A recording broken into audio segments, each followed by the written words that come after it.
between the Earth systems. It's important to have that, that land cover map, it sets certain parameters. Those models can actually be used to look at current day conditions and weather.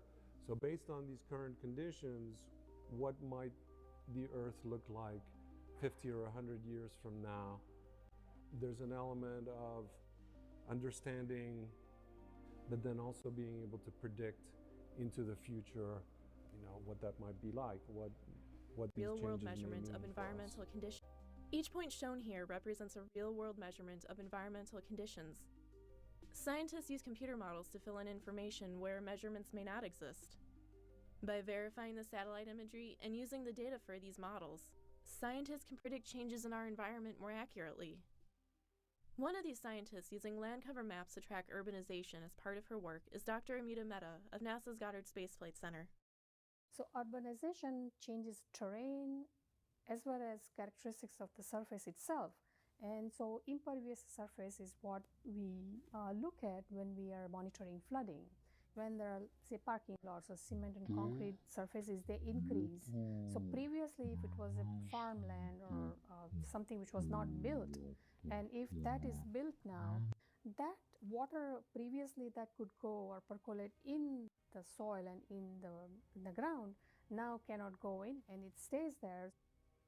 Monitoring helps you to plan for it. So if you see land cover changing, even then you know that how water is going to flow in that region might change. If you have to send rescue out or you have to plan for relief activities, then if you know land cover, then you know where there By might using be land help cover needed. maps and models that reflect changes over time, scientists can predict where flooding and other events may occur. With a changing climate, these predictions from models and land cover maps can help scientists better understand these changes and help communities prepare for them. But perhaps a more important reason as to why I take land cover observations is you get to participate in a community of scientists, citizen scientists, and students.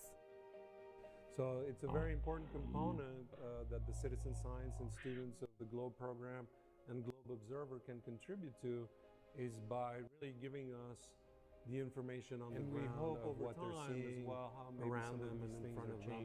And we hope over time as well how maybe some of these things are changing, because those would be very valuable. We can never recreate that data. I saw the value of having information before a hazard happens, because once that fire went through an area, we can never recreate that data. This is all important for us to share and put together, because that's how we understand Earth as a system.